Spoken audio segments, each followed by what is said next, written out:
Bem-Estar e Movimento. Apresentação: Márcio Atala. Olá, ouvintes da CBN. O Bem-Estar e Movimento de hoje vai falar sobre atividades físicas para os adolescentes. Uma atividade física mais programada, de mais alto rendimento. Para isso, eu tenho o prazer de convidar um colega de faculdade, um grande amigo, que hoje toca toda a parte de base do Red Bull, o time da moda.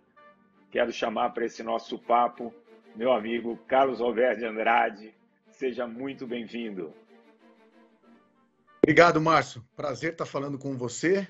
Tomara que eu consiga te ajudar aí a desvendar esses mistérios aí, que é a participação dos jovens numa atividade de alto rendimento, que é o futebol. Eu trabalho há bastante tempo com o futebol e mais especificamente na área da base também há muito tempo, então eu acho que eu posso contribuir de alguma maneira aí para solucionar ou tentar solucionar as dúvidas dos nossos ouvintes. Com certeza. E os nossos ouvintes podem participar, é fácil, é só mandar um e-mail para bemestar@cbn.com.br. E aí, aqui, a gente tem duas situações. Uma situação que hoje o Brasil é campeão mundial de sedentarismo entre adolescentes, com 83% da população adolescente não fazendo o mínimo de movimento. É uma realidade muito diferente da nossa geração, eu falo da nossa, porque o professor Carlos aqui, ele estudou comigo na faculdade e a gente é da mesma geração, então a gente brincava muito na rua, a atividade física era presente no nosso dia, o que não é a realidade hoje. E você tem um outro aspecto, que são os adolescentes, que têm uma certa facilidade, têm um certo destaque no esporte, e a gente foca um pouco mais aqui no futebol, mas isso serve para qualquer modalidade, e aí ele tenta partir por uma coisa de mais alto rendimento. E a primeira pergunta que eu quero te fazer é: a fase de maturação física, emocional, ela acaba tendo uma diferença. Tem criança que com 14 anos tem uma maturidade de 16, 17, tem crianças de 16 que tem uma maturidade de 13. Como que vocês lidam com essa situação quando aparece um garoto que tem um potencial e vocês percebem alguma, enfim, dissonância entre a idade cronológica e a de desenvolvimento?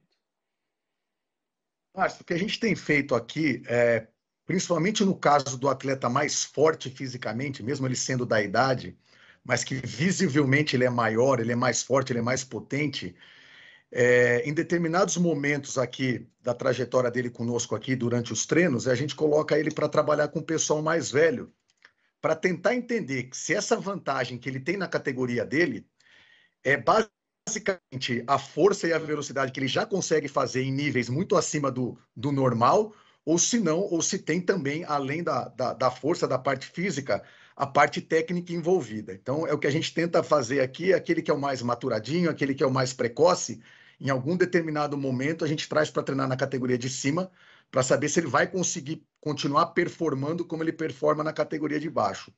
Na ponta inversa do problema, que são aqueles muito pequenininhos ainda, a gente tenta colocá-los para treinar com os mais jovens, para tentar entender que se é só o fator físico que ainda o inibe de ter performance na categoria dele. Então, a gente passaria facilmente por 14, às vezes até 13 anos. E pelo fato dele ser muito pequeno, performar com os garotos da idade dele, porém muito mais fortes, é bastante difícil para o menino.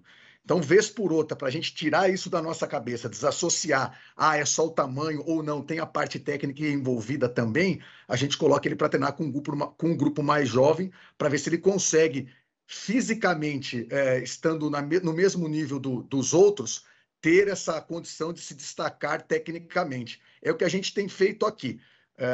Nosso clube tem uma preocupação muito grande com relação principalmente aos não maturados, né? Para a gente não tentar descartar esses não maturados simplesmente avaliando o fato da performance naquele momento. Porque ele não estar maturado agora não significa que um dia ele não possa estar ou não vai estar, né? ele vai crescer, ele vai ficar forte algum dia, talvez demore um pouco mais. E às vezes, e na maioria das vezes, principalmente no meu esporte, que é o futebol, a gente já corta esse cara logo com 14, 15 anos, né? O que a gente tenta aqui é ter uma paciência um pouco maior, tentar entender um pouco maior se é só a força, se é só o tamanho que faz a diferença para o não, para ter essa paciência de deixar o menino continuar se desenvolvendo e aí sim, mais perto lá da categoria sub-20, que é a categoria mais próxima do profissional, a gente poder tomar essa decisão se sim ele tem projeção ou não ele tem projeção. Você tocou num aspecto muito interessante, né? Porque vocês ali têm uma maneira de tentar identificar e trabalhar, até porque tem profissionais muito capacitados, inclusive coordenados por você, que é o mais capacitado, sempre foi desde a época da faculdade. Agora, o pai, tem muita gente que está nos ouvindo. E aí o pai, e aí a gente vai começar a entrar num outro aspecto desse garoto, o pai está vendo que o filho tem uma facilidade, ele fala, poxa, se eu levar meu filho agora, pode ser que eu desperdice essa oportunidade. E aí, numa fase ainda muito precoce, de 12, 13 anos, ele começa, e eu recebo isso muito na minha clínica, o pai querendo dar uma preparação física gigantesca para um garoto que está em formação. Como que você vê isso e como que vocês orientam esses pais? O estímulo é importante, né? O estímulo, estamos falando do futebol. Jogar futebol para esses meninos mais jovens, a gente tem um projeto fora do CFA, que é com os menores de 14 anos. A lei permite que a gente traga para o CFA só aqueles que completam 14 anos de idade, né? Então, para aqueles menores, a gente já tem essa iniciação, mas é fora do CFA aqui. E o que a gente recomenda para essas famílias é que eles pratiquem o futebol, né? Independente se é o futsal ou o futebol de campo, e aí você lá no começo, quando você estava falando do sedentarismo, a gente jogava bola todo dia, né? A gente jogava bola todo dia, ou Todo futebol dia. de salão, ou futebol de campo, ou na quadra, ou na grama, ou na quadra coberta, ou na quadra descoberta, ou na Na praça, mas rua. enfim, exato. O que a gente recomenda para esses caras é continuar jogando. Então, assim, as minhas categorias menores, fora daqui, elas treinam 2, 3 vezes por semana, se a gente contar o jogo, o amistoso do final de semana. E a gente recomenda para nos outros dias eles continuarem jogando bola, quer seja no seu condomínio, quer seja no seu clube, quer seja na sua equipe de futsal que você faz parte ainda. Deixa para a gente decidir. Lá com 14, que é a hora que vai alojar, e aí vai estar aqui embaixo de um staff inteiro, preparador físico, nutricionista, deixa para nesse momento a gente se preocupar com as outras valências. Por enquanto, só até os 13 anos, joga bola. Não precisa fazer mais nada do que isso, só jogar bola. O próprio estímulo do jogo vai ajudar a barbaridade, tanto da parte física, como principalmente da parte técnica. Você imagina você treinando 2 vezes futsal, 2 vezes futebol de campo. Futsal é um jogo 4 contra 4, numa quadra menor, com uma bola de tamanho e peso diferente. Futebol de campo, dependendo, é um espaço maior, com uma bola diferente, num outro piso. Olha a riqueza de vivência que você não vai dar para o menino na sua formação. Então, o que a gente recomenda para esses novos, para esses mais jovens, joguem bola, por favor, joguem bola, não só dentro do nosso clube, 2 vezes por semana, como fora dele também. E você acredita que você é líder, você está trabalhando com futebol, futebol é a grande paixão aí do brasileiro, né? E a gente tem mais de 200 milhões de técnicos, né? Todo mundo dando a sua cornetadinha, todo mundo entende um pouquinho. Mas você é um profissional da área, né? Então você vive isso, você viveu isso como atleta lá no passado. Para quem não sabe, um dos maiores zagueiros que eu já vi jogar. E aí você vê nessas crianças hoje, porque eu falo isso pelo meu sobrinho, eu falava assim para ele, o que você jogou de bola até os 18 anos, provavelmente seu tio jogou até os 9, 10 anos. Quer dizer, a gente tem muito mais quilometragem. Você sente essas crianças chegando com essa vivência menor e com menos repertório motor? Fato, isso é fato, isso é fato. Infelizmente é fato. Primeiro por conta da rotina do mundo moderno, né?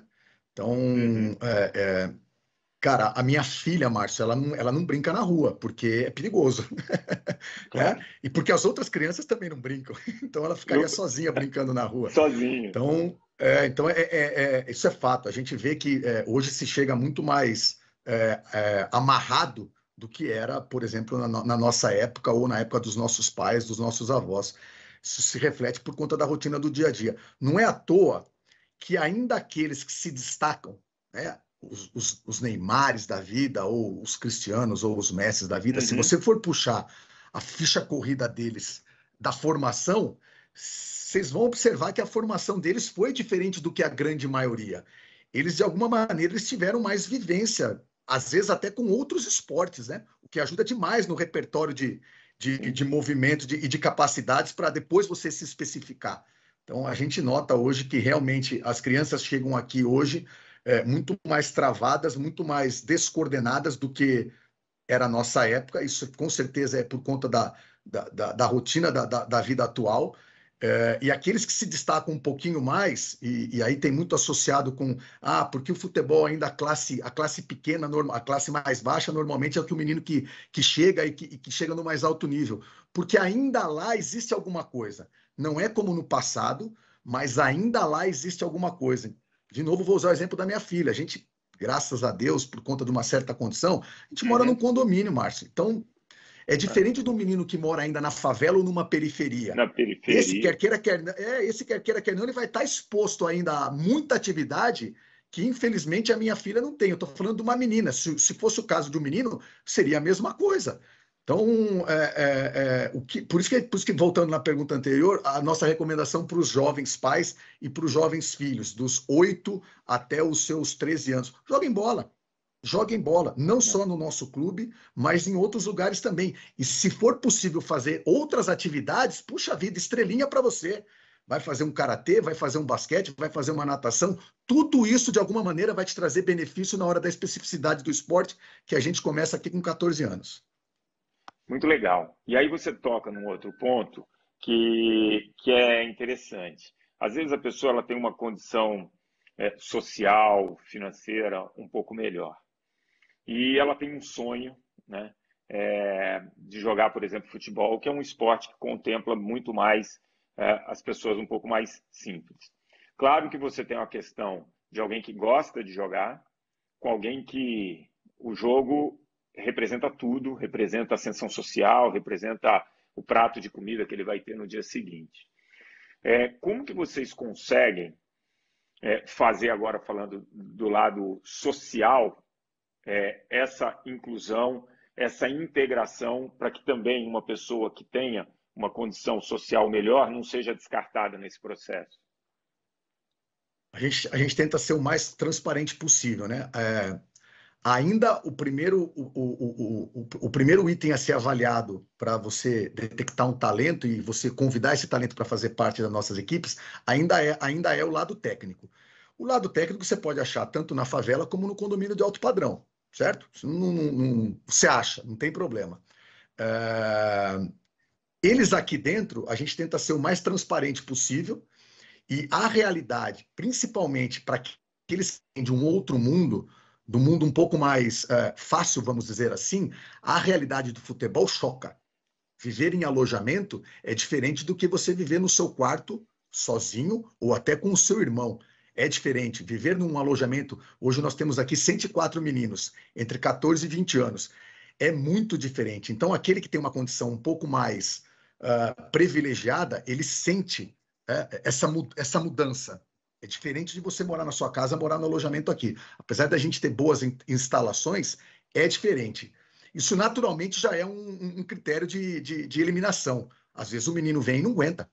Ele não aguenta, ele tem talento, ele tem potencial, ele poderia se desenvolver, mas tem outras coisas que naquele determinado momento fazem mais sentido para ele do que estar aqui dentro do CFA, não ter o final de semana completo de lazer com seus amigos, não ir para a Disney em janeiro porque tem competição, e ele acaba optando por voltar para casa, continuar os estudos e tudo mais. E tem o outro lado, que é da necessidade, né? Da única coisa para tentar mudar e tirar a família de uma situação. E para esse outro lado, a gente conta com um grupo bastante interessante aqui, que a gente chama do Departamento Social, assistente social, pedagoga, psicóloga, os meninos mais novos, que ainda têm oportunidade de estudar pela manhã, sub-15 aqui, por exemplo, só treina à tarde, eles conseguem frequentar a escola particular ainda, o clube ajuda nisso, orienta a continuar os estudos na escola particular, entendendo que a única coisa que eu não consigo dizer é que no final do processo seu filho vai virar um atleta. Eu vou tentar, no final do processo, no mínimo, fazer o seu filho virar um cidadão. Atleta eu não consigo prometer, porque tem umas variáveis aí que não dependem só do clube ou da minha pessoa.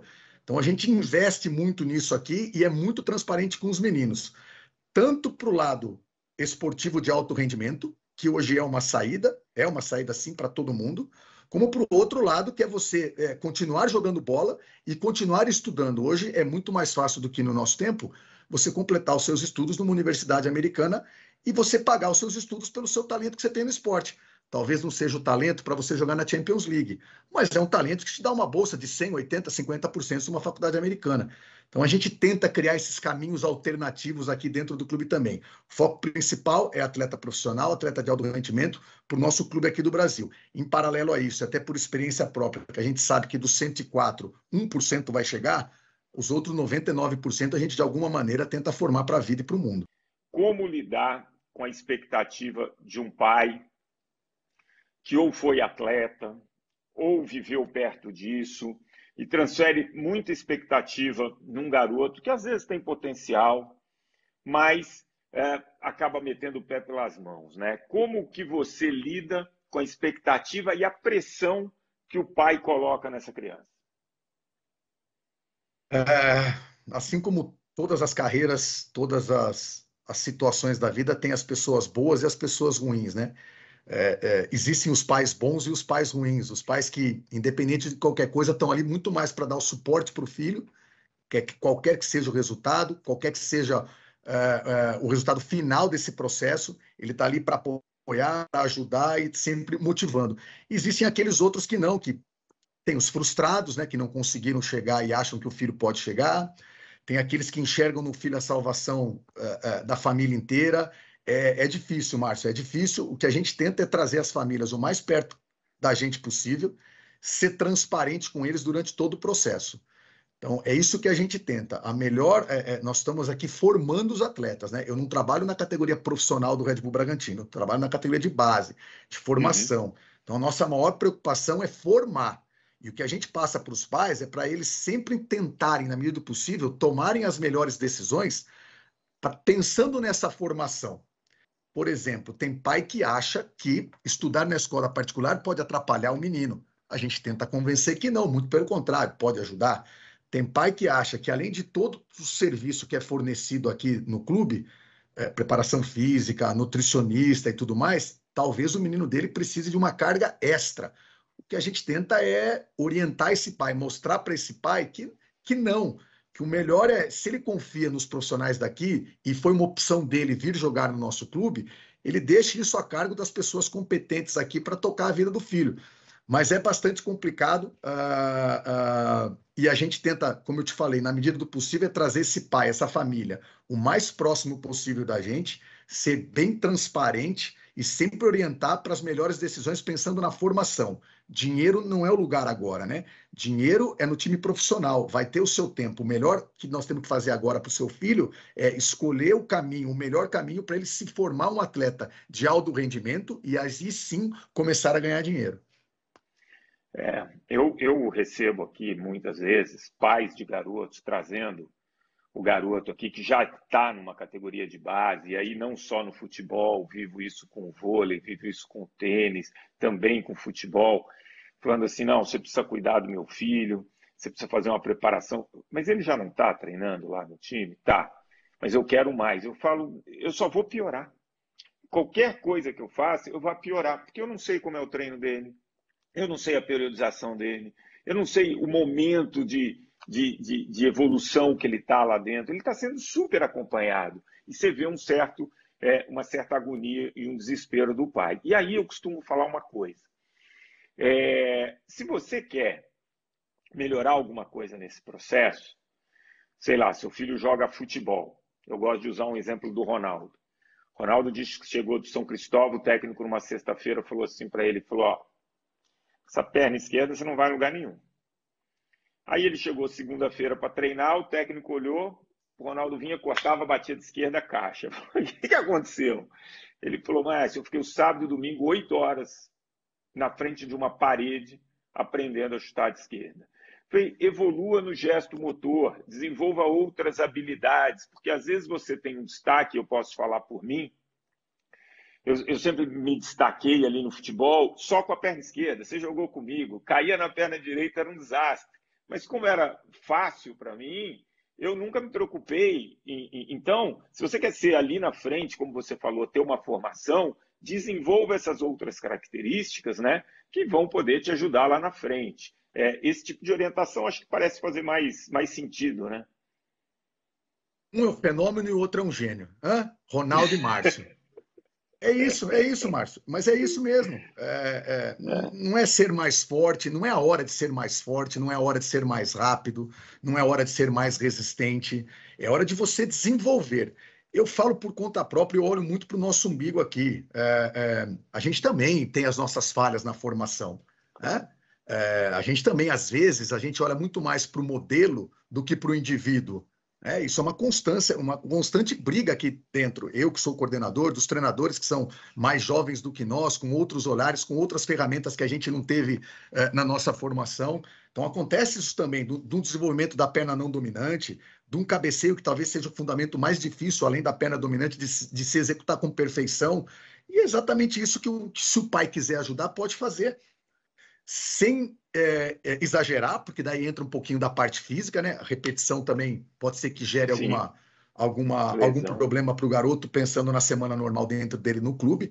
Mas eu, se tivesse como ajudar, fosse o pai de um menino, tudo bem que eu tenho a formação, né? Eu olharia para esse aspecto. O que a gente tem de deficiência? Pode até conversar com o treinador. O que você acha que eu não sou bom?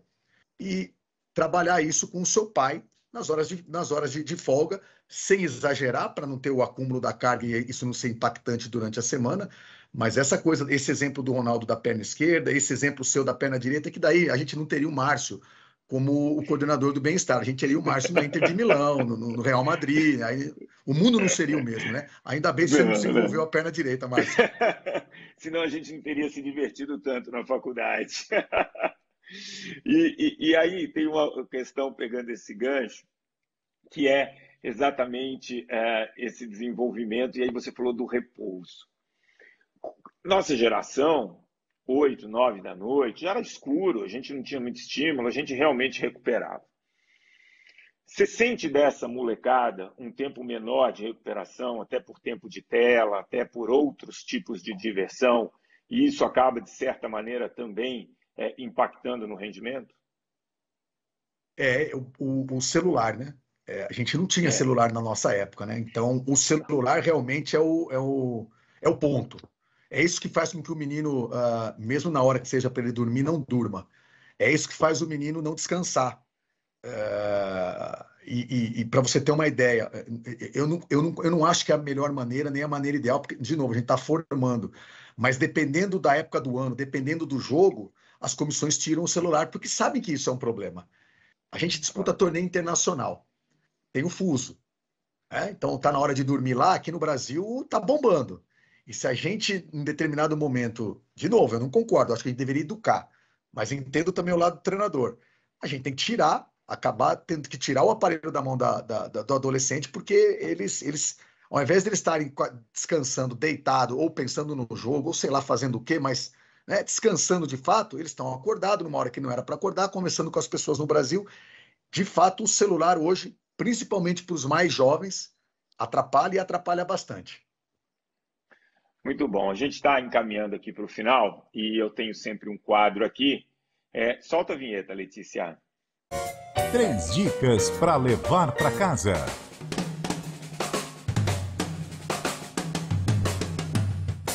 Para o pai que nos ouviu, para aquele adolescente que está tentando se destacar em algum esporte e nos ouviu, dê 3 dicas que ele pode adotar ali no seu dia para que ele tenha uma experiência mais prazerosa e uma maior chance de êxito aí nessa jornada. Para os pais, escolher o melhor clube, a melhor situação para o desenvolvimento do seu filho. Não se preocupe muito com a camisa.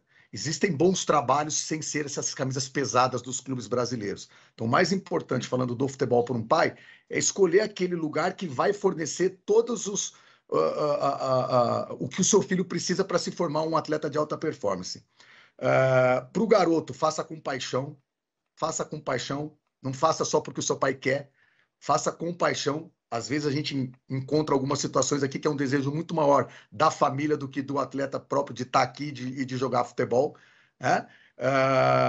E o terceiro não é só pro futebol, eu tento até passar para mim. Vale a pena ser bom, Márcio. Vale a pena ser um cara do bem. As coisas acontecem. Não é tudo naturalmente, não é ficar sentar esperando que as coisas aconteçam. Mas o fato de você fazer o bem, ser o cara do bem, pensar bem, atrai muita coisa boa e isso ajuda bastante no seu desenvolvimento e na sua vida como um todo.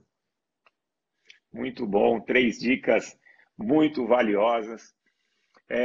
O professor Carlos, eu tenho intimidade, chamo ele de Sorocaba, grande amigo.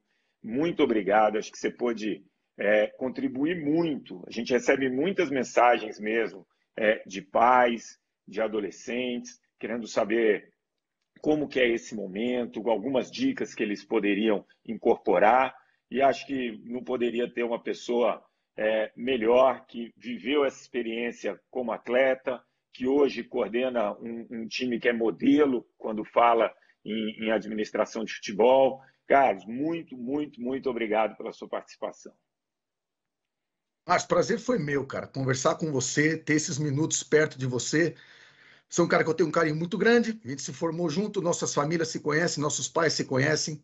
Eu desejo a você e sua família muita saúde, cara, muita saúde. O resto a gente corre atrás e consegue. Fica com Deus, viu? Obrigado, a gente corre atrás. E para você que ouviu o Bem-Estar em Movimento de hoje, tenho certeza que você gostou desse papo, que você quer compartilhar com seus amigos, então tá fácil. Baixe agora mesmo, ouça o podcast, está disponível em todas as plataformas de áudio e, claro, no aplicativo da CBN. O programa de hoje teve a produção da Joana Cafuri, do Bruno Teixeira, a edição do Rafael Furugem e os trabalhos técnicos da Priscila Gubiotti. Bom fim de semana, grande abraço. Bem-Estar e Movimento. Apresentação: Márcio Atala.